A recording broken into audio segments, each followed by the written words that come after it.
Hello students, आप सबको अपने चैनल साइंस जंक्शन में स्वागत करती हूँ। आज का ये वीडियो क्लास 10 का बिहार बोर्ड से जो त्रैमासिक परीक्षा हो चुकी है ना, उस प्रश्नों का हम कंप्लीट ऑब्जेक्टिव जितना है उसको हल लेकर आए हैं। यानी कि 26/6/2025 यानी शुक्रवार के दिन था। उस दिन जो है वो क्लास 10 का बिहार बोर्ड से जो त्रैमासिक परीक्षा जून 2025 हुआ है, उसी का जो ऑब्जेक्टिव टाइप क्वेश्चन है, क्वेश्चन जो है वो दो पार्ट में बटा रहता है, सेक्शन ए और सेक्शन बी। सेक्शन ए में क्या है, 1 से 70 तक मीन्स ऑब्जेक्टिव टाइप क्वेश्चन रहता है। इसमें से जो है वो 40 प्रश्न बनाना होता है।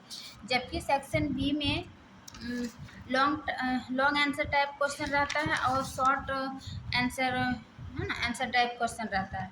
ये दो सेक्शन हुआ। आज हम सेक्शन ए का बताएंगे, यानी कि ऑब्जेक्टिव टाइप क्वेश्चन बनाएंगे। ये इसका हम 1 से 70 तक बताएंगे। इसको जो 40 बनाए हैं है ना, तो वो अपना मिला लीजिएगा, जो 70 में से क्या बनाए हैं 40। इसमें बता दूं कि ये त्रैमासिक परीक्षा जो है इसका पूर्णांक मार्क्स जो है 80 रहता है और इसका टोटल प्रश्नों की संख्या जो है 98 होता है और समय इसमें 2 घंटा 30 मिनट होता है। ठीक है, तो चलिए शुरू करते हैं। ऑब्जेक्टिव टाइप क्वेश्चन प्रश्न नंबर 1 कि समतल दर्पण द्वारा बना प्रतिबिंब हमेशा होता है। यानी कि पूछ रहा है कि समतल द्वारा बना प्रतिबिंब कैसा होता है, क्या वास्तविक तथा उल्टा, वास्तविक तथा सीधा, आभासी तथा सीधा, आभासी तथा उल्टा। तो समतल द्वारा प्रतिबिंब जो है वो हमेशा आभासी, सीधा और वस्तु के आकार के बराबर बनता है ना। ये क्लास 10 का फिजिक्स का ये क्वेश्चन शुरू होता है प्रकाश से, है ना। अध्याय 9 में है प्रकाश परावर्तन तथा अपवर्तन उनसे है ना। तो इसका आंसर हो जाएगा 1 का आभासी, सीधा और बराबर समतल द्वारा हमेशा प्रतिबिंब बनता है। फिर ये दूसरा प्रश्न कि निम्न में कौन दर्पण दंत चिकित्सकों द्वारा प्रयोग किया जाता है, यानी कि दांत के डॉक्टर कौन सा दर्पण उपयोग किया जाता है। तो इसका आंसर हो जाएगा बी, अवतल दर्पण। क्यों? क्योंकि अवतल दर्पण जो है वो किसी चीज़ या वस्तु को जो है वो बड़ा प्रतिबिंब दिखता है। तो दंत चिकित्सक या फिर जैसे कि यहाँ पे ENT होता है ना, ENT यानी कि आँख नाक और ये जो गला वाला डॉक्टर है, तो ये अवतल दर्पण का उपयोग करता है ना। तो चूंकि अवतल दर्पण जो है किसी वस्तु को बड़ा देखने में सहायक होता है, इसलिए दंत चिकित्सक क्या करते हैं, अवतल दर्पण का यूज़ करते हैं। फिर तीसरा प्रश्न है कि समतल दर्पण की फोकस दूरी होती है, यानी कि समतल दर्पण की फोकस दूरी क्या होती है।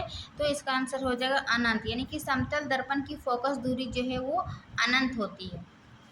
फिर ये प्रश्न नंबर 4 कि एक दूरस्थ वस्तु के लिए अवतल दर्पण द्वारा बना प्रतिबिंब होता है, यानी कि कोई वस्तु दूर है अवतल दर्पण में, तो उसके द्वारा जो है वो कैसा प्रतिबिंब बनाएगा, क्या आभासी सीधा, आभासी उल्टा, या फिर वास्तविक उल्टा, या फिर वास्तविक सीधा।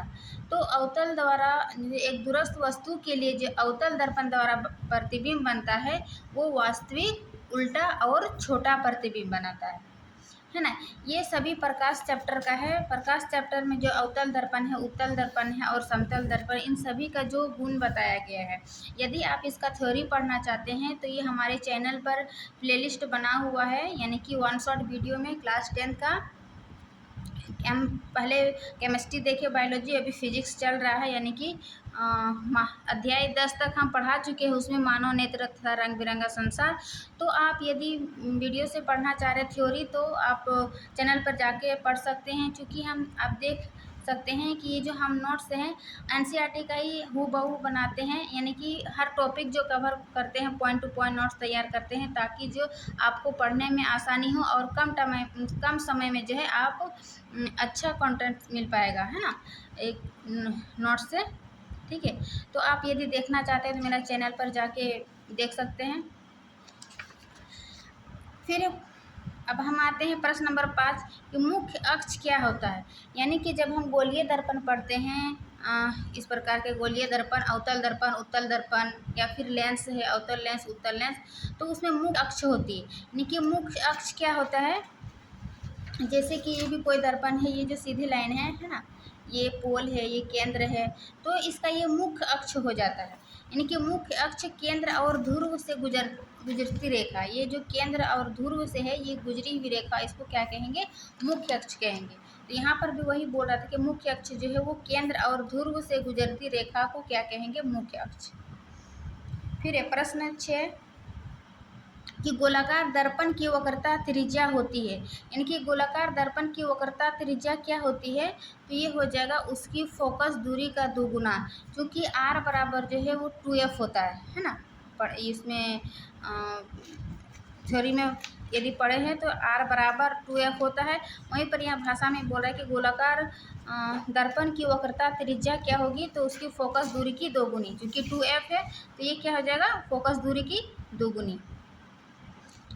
फिर प्रश्न 7वां कि उत्तल दर्पण हमेशा बनाता है, यानी कि उत्तल दर्पण द्वारा कैसा प्रतिबिंब बनाता है? तो इसका आंसर हो जाएगा आभासी, सीधा और छोटा प्रतिबिंब बनाता है उत्तल दर्पण द्वारा, है ना। फिर प्रश्न 8वां कि फोकस दूरी की इकाई है, यानी कि फोकस दूरी की यूनिट क्या है? तो इसका आंसर हो जाएगा मीटर। ठीक है, फोकस दूरी की मीटर। फिर है 9वां क्वेश्चन कि वास्तविक प्रतिबिंब, यानी कि वास्तविक प्रतिबिंब क्या है? क्या पर्दे पर दिखाए जा सकते हैं, या फिर केवल दर्पण में देखे जा सकते हैं, या फिर हमेशा सीधा होता है, या हमेशा छोटा होता है? तो वास्तविक प्रतिबिंब दो प्रकार के होते हैं, एक है वास्तविक और दूसरा है आभासी। वास्तविक प्रतिबिंब वे प्रतिबिंब होते हैं जो पर्दे पर प्राप्त किया जा सकता है, यानी कि पर्दे पर दिखाया जा सकता है, जबकि आभासी प्रतिबिंब जो है वो पर्दे पर प्राप्त नहीं किया जा सकता। ये दोनों प्रतिबिंब में अंतर थे, तो 9 का आंसर हो जाएगा ए, पर्दे पर दिखाए जा सकते हैं वास्तविक प्रतिबिंब।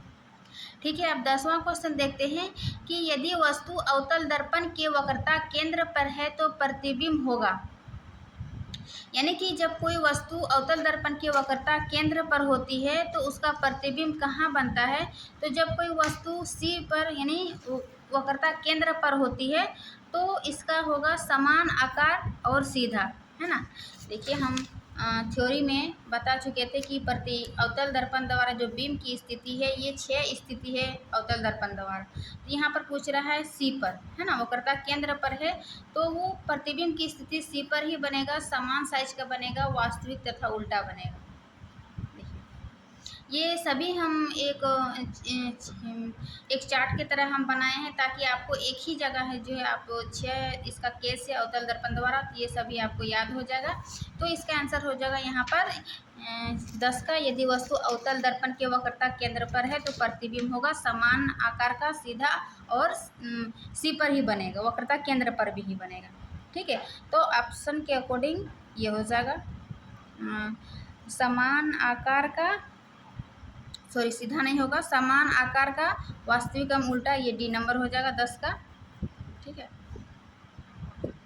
फिर प्रश्न नंबर 11 कि पार्श्व व्युत्क्रम देखा जा सकता है। पार्श्व व्युत्क्रम क्या होता है? यानी कि उल्टा, जैसे कि दायां है, दायां हाथ है मेरा तो बायां दिखेगा, है ना। यदि मेरा दायां है तो बायां दिखेगा। तो ऐसा किस में होता है दायां और बायां?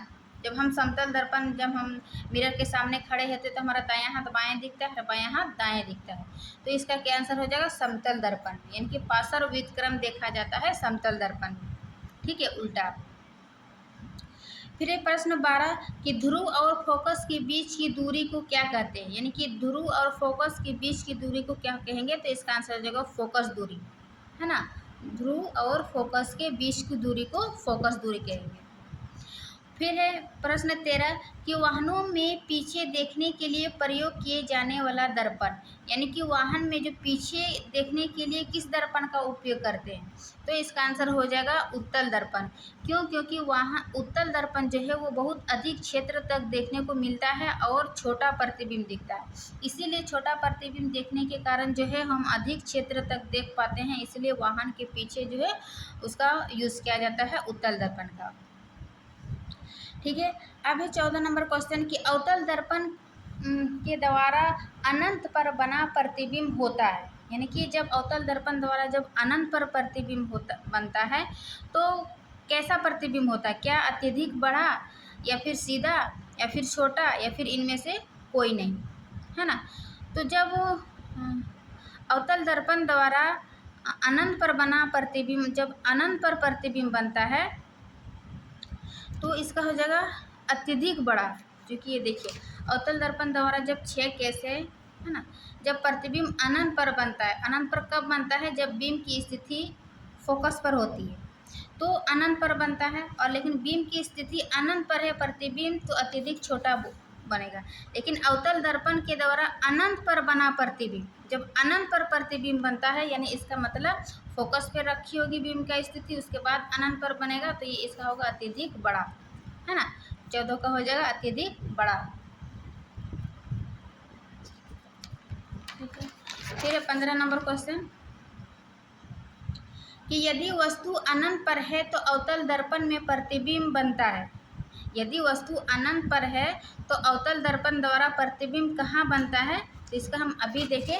यदि कोई वस्तु अनंत पर है तो वस्तु का प्रतिबिंब कहाँ बनता है, फोकस F पर या बिंदु साइज का, तो इसका आंसर हो जाएगा फोकस पर, है ना। यदि वस्तु अनंत पर है तो अवतल दर्पण में प्रतिबिंब फोकस पर बनेगा, और यदि कोई वस्तु F पर है यानी फोकस पर है तो प्रतिबिंब की स्थिति बनेगा उसका अनंत पर, है ना। ये दोनों एक दूसरे का उल्टा है।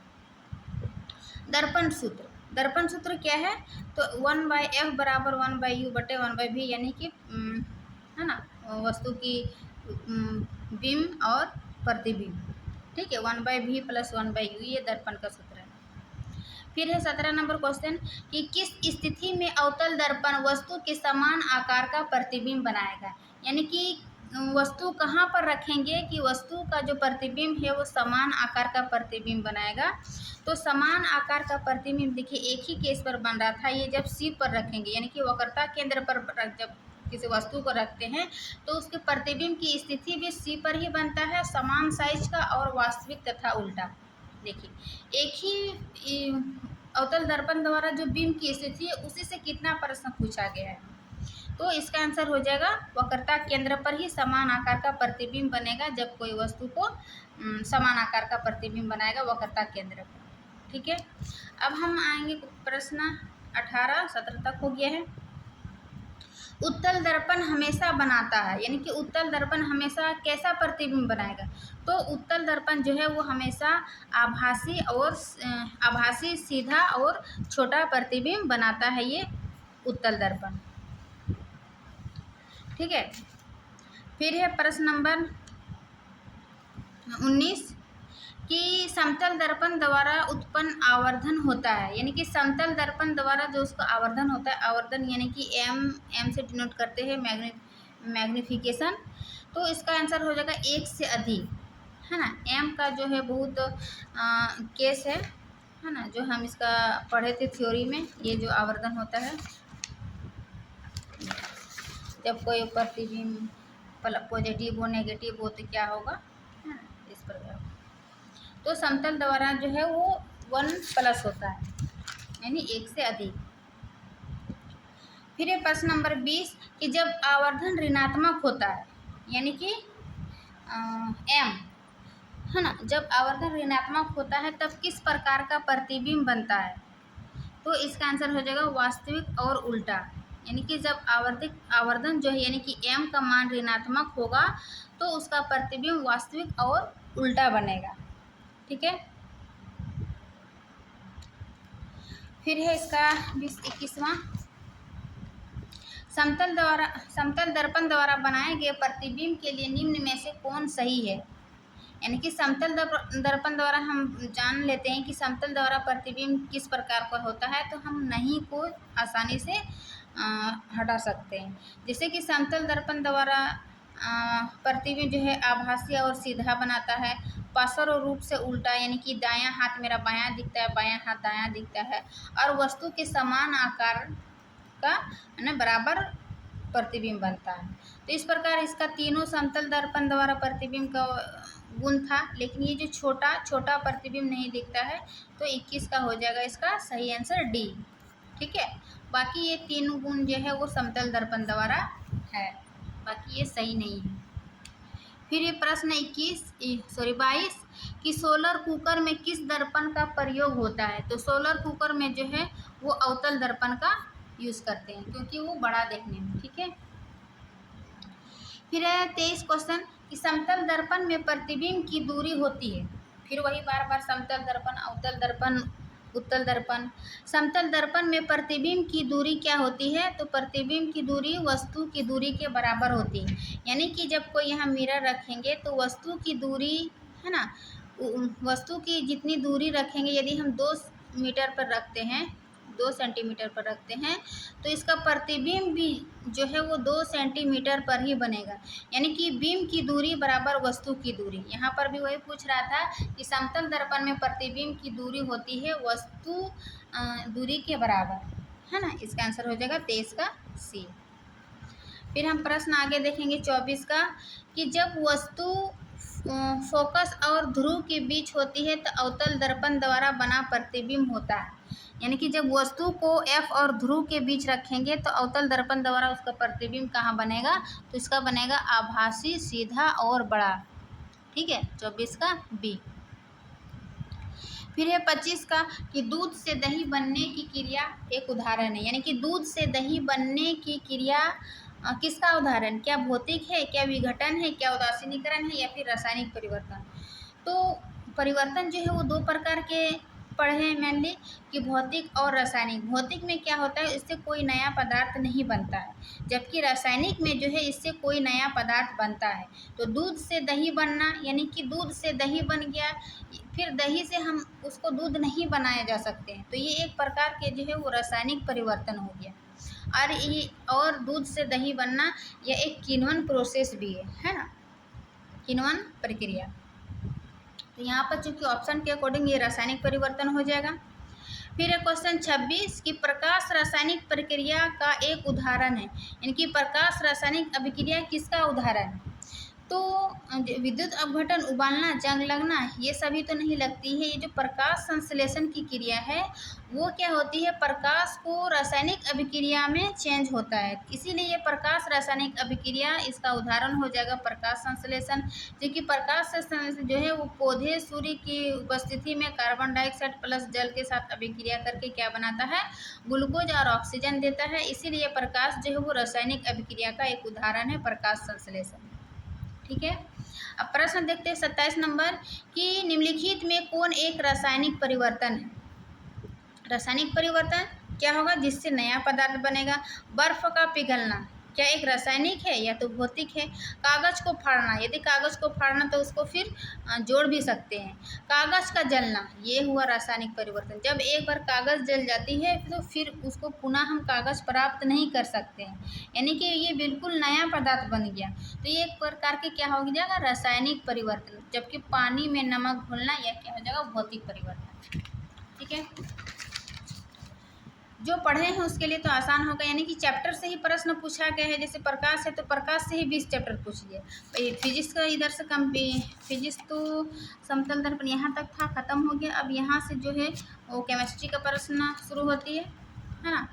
क्या है कि फेरस, क्वेश्चन नंबर 28 कि फेरस सल्फेट के क्रिस्टल का रंग होता है। यानी कि फेरस सल्फेट के क्रिस्टल का रंग क्या होता है? तो इसका हो जाएगा हल्का हरा। फेरस सल्फेट का रंग जो है वो हल्का हरा होता है। फिर है क्वेश्चन नंबर 29 कि निम्नलिखित में कौन रेडॉक्स अभिक्रिया का उदाहरण है ना। रेडॉक्स अभिक्रिया देखिए, हम केमिस्ट्री में भी ये चैप्टर 1 का ही है, रासायनिक अभिक्रिया एवं समीकरण। इसमें जो है सभी समीकरण को हम एक systematic point two point notes तैयार किए हैं। देखिए, रेडॉक्स अभिक्रिया, संयोजन अभिक्रिया, वियोजन अभिक्रिया, विस्थापन अभिक्रिया, है ना। जो नहीं पढ़े हैं वो थ्योरी में क्लास में जाके पढ़ लीजिए। रेडॉक्स अभिक्रिया हम कैसे बताएं? रेडॉक्स अभिक्रिया वैसी अभिक्रिया है जिसमें ऑक्सीडेशन और रिडक्शन दोनों की क्रिया होती है ना। यहाँ पर उदाहरण देके भी हम बताएं कि जिसमें उपचयन और अपचयन होता है वो क्या है? रेडॉक्स अभिक्रिया। तो इसमें से वही समीकरण चूज करना है कि कौन सी अभिक्रिया जो है वो रासायनिक अभिक्रिया है। जैसे कि हाइड्रोजन प्लस ऑक्सीजन, ये दोनों का योग हो रहा है, इसमें ऑक्सीजन ऑक्सीडेशन और रिडक्शन का तो नहीं हो रहा है, तो ये नहीं होगा। ठीक है, फिर है कैल्शियम कार्बोनेट, ये टूटकर क्या है? कैल्शियम ऑक्साइड और कार्बन डाइऑक्साइड बना, तो ये भी नहीं होगा। तीसरा है जिंक कॉपर सल्फेट से क्या बना? Zinc sulphate. जिंक यानी कि इसमें ऑक्सीजन है ना, ऑक्सीजन जुड़ा, ऑक्सीडेशन हुआ, ऑक्सीजन जुड़ा तो ऑक्सीडेशन यानी कि उपचयन ऑक्सीडेशन हुआ, और फिर इससे जो है कॉपर से जो है ये SO4 हट गया, तो ये हो जाएगा उपचयन, है ना, ऑक्सीडेशन, उपचयन यानी रिडक्शन। तो इस अभिक्रिया में दोनों हो रहा है, तो इसका आंसर हो जाएगा 29 का सी, रेडॉक्स अभिक्रिया। ठीक है, अब प्रश्न नंबर 30 देखते हैं कि जब जिंक तनु सल्फ्यूरिक अम्ल से अभिक्रिया करता है तो कौन गैस निकलती है। देखिए, इसको सबसे पहले हम समीकरण लिख के देखते हैं। जब जिंक क्या होगा, Zn, तनु सल्फ्यूरिक अम्ल यानी कि H2SO4 से अभिक्रिया करता है तो कौन सी गैस निकलते हैं। इसको सबसे पहले रिएक्शन करवाते हैं, जिंक सल्फेट, है ना, तो ये हाइड्रोजन गैस बाहर निकल जाती है, तो इसका आंसर हो जाएगा 30 का बी, यानी हाइड्रोजन गैस निकलती है जब जिंक और सल्फ्यूरिक अम्ल से अभिक्रिया करते हैं, तो 30 का हो बी, हाइड्रोजन गैस। ठीक है, अब हम देखेंगे क्वेश्चन नंबर 31 की रेडॉक्स अभिक्रिया में जो पदार्थ ऑक्सीकृत होता है वह क्या है। अभी हम देखें कि रेडॉक्स अभिक्रिया में दोनों अभिक्रिया होती है, ऑक्सीडेशन और रिडक्शन। तो जो ऑक्सीकृत होता है ना, ऑक्सीकृत होता है उसको क्या कहेंगे, अपचायक, है ना, ऑक्सीकृत होता है। और जो अपचयन होता है उसको कहते हैं ये क्या हो जाएगा, रिड्यूसिंग, वो हो जाएगा ऑक्सीडाइजिंग एजेंट, है ना। तो 31 का हो जाएगा ए। फिर है 32 का कि लोहा में जंग लगना, ये लोहा में जंग लगने का ये फॉर्मूला है Fe2O3। तो लोहा में जंग लगना क्या है, क्या भौतिक परिवर्तन है, विस्थापन अभिक्रिया है, संयोजन अभिक्रिया है, रेडॉक्स अभिक्रिया है। तो लोहा में जंग लगना जो है बिल्कुल एक नया पदार्थ बन जाता है, यानी कि ये रासायनिक परिवर्तन है, लेकिन रासायनिक परिवर्तन भी है, और चूंकि ऑप्शन के अनुसार ये हो जाएगा रेडॉक्स अभिक्रिया, है ना, क्योंकि ये ऑक्सीडेशन भी होता है और रिडक्शन भी होता है, इसलिए ये जो लोहा में जंग लगना एक रेडॉक्स अभिक्रिया का उदाहरण हो जाएगा। फिर है क्वेश्चन नंबर 33 कि कली चूना का रासायनिक सूत्र निम्नलिखित में कौन है। कली चूना को क्या कहेंगे, और बिना बुझा हुआ चूना, यानी कि बिना बुझा हुआ चूना को ही क्या कहते हैं, कली चूना। तो कली चूना का रासायनिक सूत्र होगा जगह कैल्शियम ऑक्साइड, है ना, इसी को क्या कहते हैं, बिना बुझा हुआ चूना। और बुझा हुआ चूना का फर्क होता है CaO, कैल्शियम हाइड्रोक्साइड, है ना। सभी फॉर्मूला हम ये इन सभी को जो है वो चैप्टर 1 में ही हम बताएं। देखिए ना, ये बिना बुझा हुआ चूना, बुझा हुआ चूना, सब हम बता सकते। ठीक है, तो इसका आंसर हो जाएगा 33 का सी। बाकी इसको याद रख लीजिएगा, कैल्शियम हाइड्रोक्साइड ये बुझा हुआ चूना है, CaCO3 यानी कि ये क्या है, ये चूना पत्थर कैल्शियम कार्बोनेट, और ये कैल्शियम क्लोराइड। ठीक है, 33 का। अब हम क्वेश्चन नंबर 34 में आते हैं, 34। अम्ल और क्षारक की अभिक्रिया को कहते हैं, यानी कि अम्ल और क्षारक की अभिक्रिया को क्या कहेंगे, तो इसका आंसर हो जाएगा उदासीनीकरण अभिक्रिया। क्यों, क्योंकि जब अम्ल और क्षारक मिलकर क्या बनाता है, लवण, इसी अभिक्रिया को क्या कहते हैं, उदासीनीकरण अभिक्रिया। ठीक है, अब प्रश्न है 35 कि कौन अभिक्रिया तापीय विघटन है। देखिए, तापीय विघटन जो है जैसे संयोजन और वियोजन अभिक्रिया। तो संयोजन जो हुआ कि दो जैसे हाइड्रोजन और ऑक्सीजन मिलकर क्या बना, जल बना, है ना। दो संयोजन यानी दो तत्व मिलकर या दो परमाणु मिलकर एक तत्व या परमाणु बनता है, उत्पाद बनता है। जबकि विघटन में क्या होता है कि एक है ना, एक तत्व टूट कर किसी भी कारण से, चाहे वो रासायनिक हो, तापीय हो, तो वो दो मतलब उत्पाद में बढ़ जाते हैं, तो ही तापीय विघटन। जो ताप के कारण टूटता है, जैसे कैल्शियम कार्बोनेट जो ताप के कारण क्या बना, कैल्शियम ऑक्साइड प्लस कार्बोनेट, तो ये विघटन का उदाहरण है। बाकी कोई भी एक पदार्थ दो में नहीं टूट रहा है ना, तो इस प्रकार इसका 35 का हो जाएगा बी। फिर है 36 का कि जब लेड नाइट्रेट को गर्म किया जाता है तो निकलने वाली गैस निम्नलिखित में से कौन है। यानी कि जब लेड नाइट्रेट को गर्म करते, लेड नाइट्रेट क्या है, पीबी है ना, यहाँ पे देखते हैं समीकरण, PB NO3 2 PB lead nitrate को जब गर्म करेंगे तो इसका रिएक्शन होगा लेड ऑक्साइड प्लस नाइट्रोजन है ना, NO2 और ऑक्सीजन। तो निकलने वाली गैस निम्नलिखित में से क्या हो जाएगा, ये नाइट्रोजन डाइऑक्साइड और ऑक्सीजन। तो यहाँ पर ऑप्शन के अकॉर्डिंग क्या हो जाएगा, नाइट्रोजन डाइऑक्साइड है ना, कि जब लेड नाइट्रेट को गर्म करते हैं तो इससे जो है लेड ऑक्साइड बनता है और नाइट्रोजन डाइऑक्साइड और ऑक्सीजन गैस बनता है। रिएक्शन ये रिएक्शन बनाने सीख जाइएगा तो अपने आप आंसर में पहुंच जाइएगा कि नाइट्रोजन डाइऑक्साइड बनता है। ठीक है, अब प्रश्न नंबर 37 देखते हैं 37 कि निम्नलिखित में कौन सी धातु तनु हाइड्रोक्लोरिक अम्ल से अभिक्रिया नहीं करती। ठीक है, तनु हाइड्रोक्लोरिक अम्ल यानी HCl कौन सी धातु है जो HCl से अभिक्रिया नहीं करती है। तो इसका आंसर हो जाएगा क्या, मैग्नीशियम है, जिंक है, लोहा है, तांबा है। तो इसका आंसर हो जाएगा तांबा। देखिए, तांबा के अलावा और भी याद रख लीजिएगा कि सोना, चांदी और प्लेटिनियम, इन सभी धातु जो है वो HCl से अभिक्रिया नहीं करती है।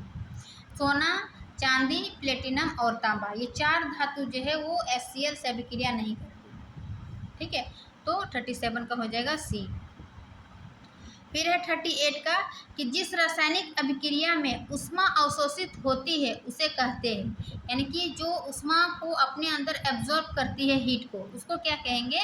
तो जो एब्जॉर्ब करती है यानी कि शोषित करते हैं, तो इसका आंसर हो जाएगा ऊष्मा शोषी अभिक्रिया। वही जो ऊर्जा को रिलीज करती है तो वो हो जाएगा ऊष्मा क्षेपी अभिक्रिया। लेकिन यहाँ पे पूछ रहा है ऊष्मा अवशोषित करती है 38 का, तो 38 का हो जाएगा बी, ऊष्मा शोषी अभिक्रिया। ठीक है, अब है प्रश्न 39 कि बेरियम क्लोराइड और सल्फ्यूरिक अम्ल की अभिक्रिया में बना सफ़ेद अवक्षेप निम्नलिखित में क्या है। यानी कि ये रिएक्शन से संबंधित है। तो सबसे पहले इसका रिएक्शन बनाइए कि बेरियम क्लोराइड, तो बेरियम क्लोराइड लिए और सल्फ्यूरिक अम्ल H2SO4 है ना, ये दोनों के बीच जब अभिक्रिया करवाते हैं तो क्या बनता है, बेरियम सल्फेट प्लस HCl है ना। अभिक्रिया से बना सफ़ेद अवक्षेप निम्नलिखित में क्या है। तो बेरियम सल्फेट बना ना, तो BaSO4 यानी कि इसका आंसर हो जाएगा 39 का बी, बेरियम सल्फेट। ये इसका क्या है, एक सफ़ेद अवक्षेप है।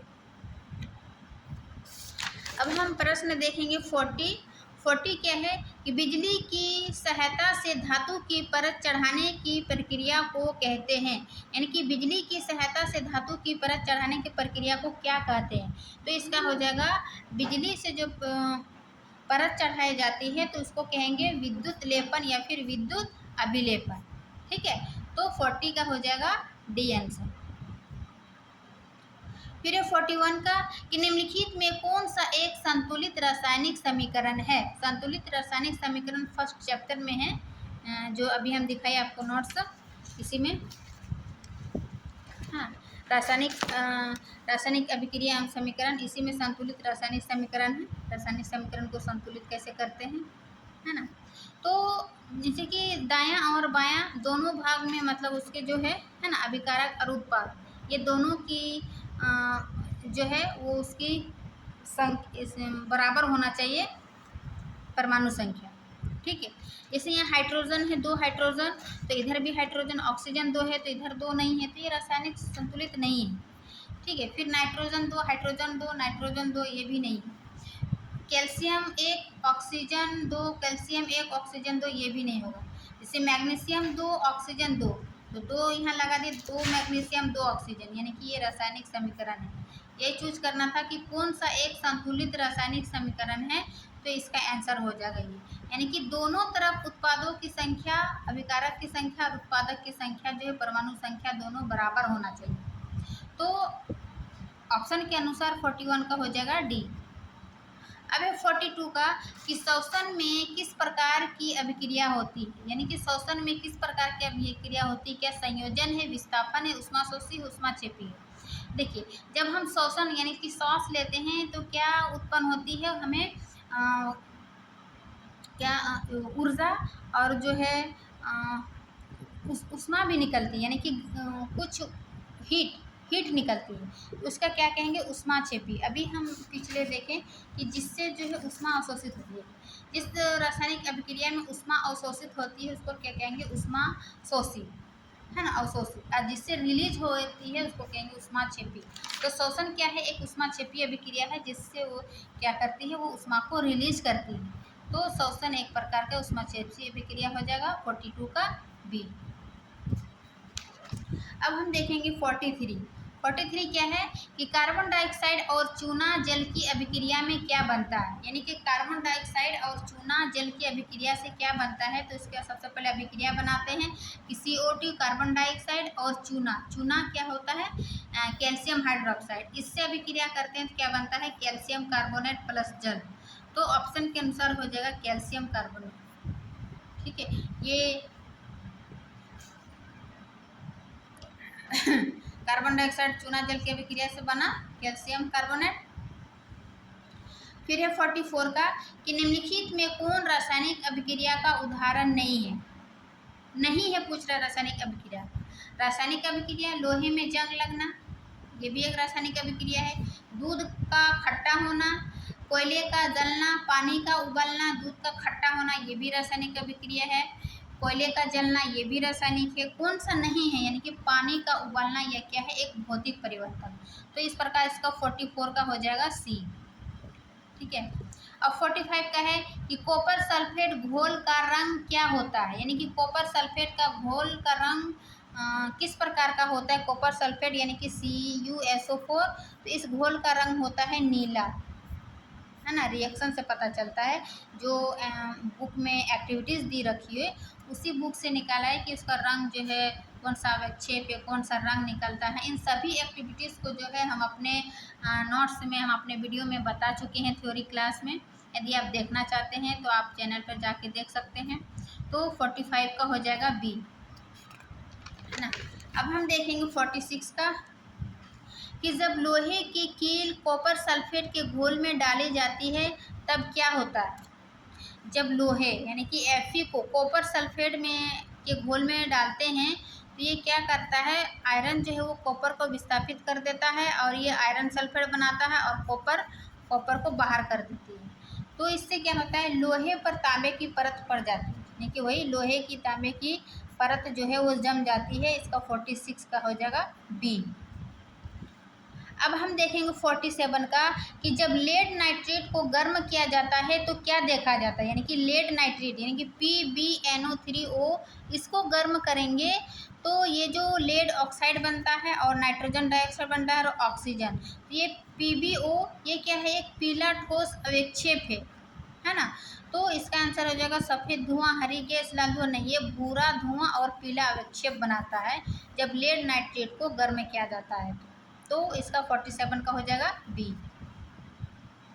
फिर 48 का कि निम्नलिखित में कौन सी प्रक्रिया कोशिकाओं में भोजन को ऊर्जा में बदलती है, यानी कि ऐसी कौन सी क्रिया है जो भोजन को ऊर्जा में बदलती है। कौन सी प्रक्रिया है कोशिकाओं में, तो जब हम भोजन करते हैं तो वो ऊर्जा में कौन बदलती है। तो इसका आंसर हो जाएगा शोषण ही जो है वो भोजन से वो क्या करते हैं, ऊर्जा में बदलती है। तो 48 का हो जाएगा सी। अब 49 का है कि ग्लूकोज पौधों में किस रूप में जमा होता है, यानी कि जो भी पौधे को जितना ग्लूकोज चाहिए जो बच जाता है एक्स्ट्रा ग्लूकोज, तो उसको किस रूप में पौधों में जमा होता है। तो इसका आंसर हो जाएगा स्टार्च। वही यदि जंतु में देखा जाए एनिमल में तो इसका आंसर हो जाएगा ग्लाइकोजन, यानी कि एनिमल में जो है वो ग्लूकोज का स्टोर ग्लाइकोजन में जमा होता है। किस रूप में, ग्लाइकोजन के रूप में, और पौधों में जो है वो स्टार्च के रूप में जमा होता है। 50 नंबर क्वेश्चन है कि पाचन तंत्र का कौन सा भाग यकृत से पित्त रस प्राप्त करता है, यानी कि पाचन तंत्र में यकृत से जो पित्त रस प्राप्त करता है वो कौन प्राप्त करता है। तो इसका आंसर हो जाएगा छोटी आंत, क्योंकि छोटी आंत में ही जो है वो पाचन क्रिया होती है, इसीलिए जो छोटी आंत पित्त रस प्राप्त करती है यकृत से। और छोटी आंत में भी ग्रहणी भाग, है ना। जो छोटी आंत के सबसे 3 भाग होते हैं, इन्हीं में से सबसे पहला भाग होता है ग्रैनी भाग। फिर है 51 का कि पत्तियों में रंध्रों का खुलना और बंद होना नियंत्रित होता है, यानी कि किसके द्वारा कंट्रोल होता है कि पत्तियों में रंध्र का खुलना और बंद होना। तो देखिए एक फिगर के माध्यम से हम बता रहे हैं कि ये जो पत्तियों का ये छिद्र है उसके बाद जो है ये गॉड सेल पाई जाती है। गॉड सेल के बाद फिर ये सब्सिडरी सेल होता है। तो ये गॉड सेल में जब पानी भर जाता है तो ये रंध्र ये जो फूल जाती है, फूलने से क्या होता है ये रंध्र खुल जाता है। वही गॉड सेल में जब पानी बाहर निकल जाती है गॉड सेल से तो ये चिपक जाती है और ये रंध्र जो है वो बंद हो जाती है। तो रंध्र का खुलना और बंद होना कौन कंट्रोल करता है? तो इसका आंसर हो जाएगा गॉड सेल, है ना। इसको हिंदी में कहते हैं रक्षक कोशिकाओं द्वारा, है ना, रक्षक कोशिका यानी कि गॉड सेल। 52 का कि मनुष्य के दांत की सबसे ऊपरी परत क्या है, यानी कि मनुष्य के दांत की सबसे ऊपरी परत को क्या कहते हैं? तो इसका आंसर हो जाएगा इनेमेल, और ये सबसे कठोर भाग है इनामेल, जो कि हमें कैविटी से बचाती है ना। तो ये सबसे ऊपरी परत है इनामेल। फिर है 53 कि लार यानी कि स्लाइवा निम्नलिखित में किस ग्रंथि का स्राव है, यानी कि लार जो है वो किस ग्रंथि से स्रावित होते हैं? तो इसका आंसर हो जाएगा लाल ग्रंथि, जो मुंह में पाई जाती है ना। जो लार ग्रंथि से लार उत्पन्न होती है। फिर है 54 का कि निम्न में कौन मनुष्य की छोटी आंत का भाग नहीं है। अभी हम बताएं कि छोटी आंत के जो है वो 3 भाग है ना, डूडोनियम, जेजुनम और इलियम। इनमें से पहला भाग है डुओनियम और जेजुनम और इलियम, लेकिन कोलन जो है वो छोटी आंत का भाग नहीं है। तो इसका आंसर हो जाएगा बी, 54 का बी, जबकि ये तीनों जो है वो छोटी आंत का भाग है ना। अब 55 का देखेंगे कि गोबर छत्ता, जिसको हम मशरूम कहते हैं ना, गोबर छत्ता या कवक, मशरूम में किस प्रकार का पोषण होता है? पोषण कई विधि है, स्वपोषी है, विषमपोषी है, परजीवी है, मृतजीवी है, या इनमें से कोई नहीं। तो मशरूम में जो है वो मृतजीवी पोषण होता है। क्यों? क्योंकि ये मृत सड़े गड़े मृत जीव इससे जो है वो अपना भोजन प्राप्त करते हैं, इसीलिए इसको क्या कहते हैं? मृतजीवी पोषण। तो मशरूम में प्रायः मृतजीवी यानी सैप्रोफाइटिक न्यूट्रिशन होता है। 55। फिर है 56 का निम्नलिखित में कौन स्वपोषी है? पोषण अभी बताया कि पोषण की विधि जो अलग अलग है, स्वपोषी, विषमपोषी, मृतजीवी, परजीवी, है ना। तो स्वपोषी कौन होता है? जो प्रायः हरे पौधे होते हैं, या फिर कुछ एल्गी होता है और कुछ bacteria BGA, blue green algae, ठीक है। तो इसका आंसर हो जाएगा सभी हरे पौधे जो है वो स्वपोषी होते हैं। फिर है 57 का कि निम्नलिखित में कौन अवशोषी अंग है? अवशोषी अंग जो कि हमारे अंग अभी है प्रेजेंट, बट उसका कुछ यूज़ नहीं है, पहले यूज होता था लेकिन अब यूज नहीं है। इनमें से एक है अपेंडिक्स, फिर है एक है कान की मांसपेशी। ये क्या अपेंडिक्स क्या होती है? ये छोटी पतली नली है जो कि बड़ी आंत से जुड़ी होती है। ये पहले पाचन के काम मतलब पाचन में सहायक होता था, लेकिन अब इसका ऐसा कुछ यूज़ नहीं है, इसीलिए इसको अवशोषी अंग कहा गया है, ठीक है। तो 57 का हो जाएगा सी, अपेंडिक्स। 58 का क्या है कि निम्नांकित किस रचना की मदद से अमीबा अपना भोजन ग्रहण करता है, यानी कि अमीबा अपना भोजन किससे ग्रहण करता है? तो इसका आंसर हो जाएगा फुटपाथ से, क्योंकि अमीबा का जब हम स्ट्रक्चर देखेंगे तो ये इस प्रकार इसका मुंह बना होता है, ये है इसका फुटपाथ, यानी कि जब भी जो भी इसका कोई खाद्यपन मिलता है, खाद्य कण, वहीं ये क्या करता है? ये फुटपाथ फैला देता है और ये इसका भोजन इस पर अंदर चला जाता है और यहीं पे इसका पाचन शोषण सब एक ही जगह कंप्लीट हो जाता है। तो इस क्रिया को भोजन ग्रहण करना, ये फुटपाथ से भोजन ग्रहण करते हैं, ठीक है। तो 58 का हो जाएगा डी। अब हम देखेंगे क्वेश्चन 59 कि मनुष्य के आहार नाल की लंबाई कितनी होती है। बुक में तो वैसे दिया हुआ है कि 6 से 9 मीटर तक होती है, लेकिन ऑप्शन के अनुसार 6-9 किसके बीच है? यहाँ सेंटीमीटर है और मीटर है, 1 से 2 मीटर तो नहीं होगा, 2 से 4 मीटर। जब 6 से 9 मीटर बुक में है तो इसका ऑप्शन के अनुसार ये लग रहा है कि 6 से 10 मीटर होगा, मनुष्य के आहार नाल की लंबाई, ठीक है, 8 से 10 मीटर है, तो 59 का हो जाएगा ए।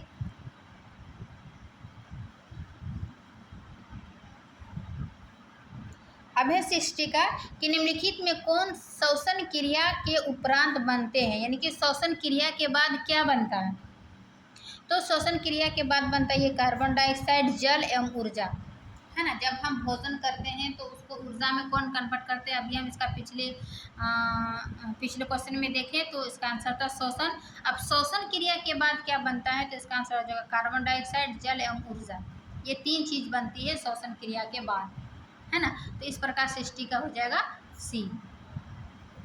अब है 61 का कि निम्नलिखित किसमें किण्वन क्रिया होती है। देखिए किण्वन क्रिया ऑप्शन के अनुसार पेशीय कोशिका में, माइटोकॉन्ड्रिया में, सभी जीवों में, ईस्ट में। तो इसका आंसर हो जाएगा ईस्ट, क्योंकि किण्वन क्रिया वहाँ होती है जहाँ पर ऑक्सीजन की कमी होती है। तो ऑक्सीजन की कमी के कारण जो है ये किण्वन क्रिया होती है और ये ईस्ट में होती है, ठीक है, जिसको फर्मेंटेशन कहते हैं। इससे जो है ये फर्मेंटेशन से ईस्ट में यानी शराब वगैरह में बनाने में यूज़ किया जाता है। तो 61 का हो जाएगा बी। अब हम 62 देखेंगे कि ग्लूकोज कितने कार्बन परमाणु से बना अणु होता है, यानी कि ग्लूकोज में कितने कार्बन के अणु होती है। तो सबसे पहले ग्लूकोज का जो फार्मूला होता है C6H12O6। तो हम देख रहे हैं C6H12O6 यानी कि 6 अणु। तो ग्लूकोज के कार्बन के परमाणु के अणु जो है वो 6 कार्बन के। तो इसका आंसर हो जाएगा 62 का बी, 6 कार्बन अणु। फिर है 63 का कि तिलचट्टा में श्वसन निम्नांकित में किसके द्वारा होता है, यानी कि तिलचट्टा जो है वो किसके द्वारा श्वसन क्रिया होती है। क्या गिल से, फेफड़े से, ट्रेकिया से। तो इसका आंसर हो जाएगा ट्रेकिया, जिसको श्वासनली कहते हैं। जैसे और गिल से में तो मछली में, फेफड़ों में तो स्तनधारी जंतु में, है ना। तो इसका सही आंसर हो जाएगा ट्रेकिया, तिलचट्टा में। फिर है 64 का कि निम्नांकित किस जंतु में श्वसन फेफड़े द्वारा होता है, यानी कि श्वसन जो है वो किस जंतु में फेफड़ों द्वारा होता है। तो हम सामान्यतः जानते हैं कि स्तनधारी जो जीव होते हैं, जीव जंतु, वो क्या करते हैं, फेफड़े द्वारा श्वसन करती है। लेकिन जो झींगा भी क्या है, मछली है, यानी कि जलीय जंतु है। तो ये गिल्स में होते हैं। गिल्स से क्या होता है, जो जल में घुली हुई ऑक्सीजन है उसी को क्या करते हैं, श्वसन मतलब श्वास में लेते हैं। तो ये झींगा जो है वो गिल्स के माध्यम से, सीप में भी जो है वो गिल्स के माध्यम में, लेकिन कछुआ जो है वो फेफड़े के माध्यम से श्वसन क्रिया करती है। इसीलिए इसका सही आंसर हो जाएगा 64 का सी, कि कछुआ में जो है वो श्वसन की क्रिया फेफड़ों द्वारा होती है। 64 हो गया। अब हम देखेंगे 65 क्या है, रक्त, यानी कि रक्त क्या है, क्या एक तरल संयोजी ऊतक है, वास्तविक संयोजी ऊतक है, एडिपोज ऊतक है, कंकाल ऊतक है। तो देखिए रक्त जो है वो हमारे बॉडी में क्या होता है, वो फ्लू होता है, मतलब सभी बॉडी में क्या होता है, फ्लूइड होता है, चलती है ना, तरल, क्योंकि ये तरल संयोजी ऊतक है, तभी नहीं ये फ्लूइड है, तभी ये हमारे पूरे शरीर में जो है वो बहती है, वो ऑक्सीजन कार्बन डाइऑक्साइड को परिवहन के रूप में कार्य करती है रक्त। तो इस प्रकार ये रक्त जो हो जाएगा एक तरल संयोजी ऊतक, है ना, connective tissue, fluid connective tissue, ठीक है। 65 का ए नंबर। फिर ये मेमेलिया वर्ग के जंतुओं के हृदय में कितने वेसम यानी कि चैम्बर होते हैं, यानी कि स्तनधारी जंतु जो है उसका हृदय कितने कक्ष में बटा होता है। तो इसका आंसर हो जाएगा 4, क्योंकि 2 आलिंद होता है और 2 निलय, यानी कि 2 आर्टरिया और 2 वेंट्रिकल, ठीक है। तो इस प्रकार 66 का हो जाएगा डी, यानी 4 चैम्बर होते हैं। फिर 67 का कि रक्तचाप का सामान्य से अधिक हो जाना क्या कहलाता है, यानी कि रक्तचाप जो है वो सामान्यतः 120/80 होता है। तो जब सामान्य से अधिक हो जाना, कितना अधिक हो जाना, तो लगभग 130 या 80, 130 या 80 से अधिक हो जाए तो ये उच्च रक्तचाप कहलाएंगे। तो सामान्य से अधिक हो जाना ये क्या कहलाएंगे, हाइपरटेंशन, यानी कि उच्च रक्तचाप। और ये 130/80 से अधिक जब होती है तो ये हाइपरटेंशन होता है, यानी कि उच्च रक्तचाप होता है। लेकिन जब हाइपोटेंशन होता है, यानी कि निम्न रक्तचाप जब होता है तो 90/60 से कम, 90/60 से जब कम हो उसका रक्तचाप, तो ये हो जाएगा निम्न रक्तचाप। ठीक है, तो 67 का सही आंसर हो जाएगा बी। अब है 68 का कि निम्नलिखित में किसके कारण रक्त का रंग लाल दिखता है। रक्त का रंग ये हीमोग्लोबिन के कारण होता है, जो कि आरबीसी में पाई जाती है। ठीक है, ये हीमोग्लोबिन क्या है, एक प्रकार के प्रोटीन है जो कि आरबीसी में पाई जाती है। तो इसका रंग रक्त का लाल ये हीमोग्लोबिन के कारण ही दिखाई देती है। इस प्रकार ये 68 का हो जाएगा सी। अब है 69 का कि निम्नलिखित में कौन मनुष्य का सामान्य रक्तचाप है। अभी हम पिछले क्वेश्चन में बताया कि सामान्य रक्तचाप जो है 120/80 होता है ना। तो इसका आंसर हो जाएगा 120/80 क्या mmHg होता है। mmHg क्या होता है, मिलीमीटर HG यानी कि पारा, मिलीमीटर पारा 120/80। और ये 120 ऊपरी वाला भाग इसको क्या कहेंगे, सिस्टोलिक, और नीचे वाला 80 इसको क्या कहेंगे, डायस्टोलिक। Systolic bye diastolic. ठीक है। 70 कि वृक्क की रचनात्मक तथा क्रियात्मक इकाई क्या है, यानी कि किडनी का जो है संरचनात्मक एवं क्रियात्मक इकाई को क्या कहेंगे। तो इसका आंसर हो जाएगा नेफ्रॉन। ये वृक्क की सबसे छोटी इकाई होती है, इसी को संरचनात्मक एवं क्रियात्मक इकाई कहेंगे, नेफ्रॉन। जिस प्रकार जो हमारे बॉडी में सबसे संरचनात्मक एवं क्रियात्मक इकाई क्या है, सेल है ना, कोशिका। कोशिका को जीवन की संरचनात्मक एवं क्रियात्मक इकाई कहते हैं। उसी प्रकार किडनी की जो है वो संरचनात्मक एवं क्रियात्मक इकाई क्या कहेंगे, नेफ्रॉन। तो इसी के साथ ये 70 जो है ऑब्जेक्टिव टाइप का क्वेश्चन था कंप्लीट होता है। यानी कि इसमें से क्लास 10 में जो त्रैमासिक एग्जाम है उसमें से जो 40 ही बनाना था, है ना। 40 प्रश्न का उत्तर दे, और प्रत्येक प्रश्न जो है एक मार्क्स का होता है। लेकिन हम यहाँ पर 70 प्रश्न को हल किए हैं, क्योंकि आप 70 प्रश्न यदि बना लेते हैं तो हो सके 70 में से आपका जो नेक्स्ट एग्ज़ाम होगा इन्हीं प्रश्नों में से होगा।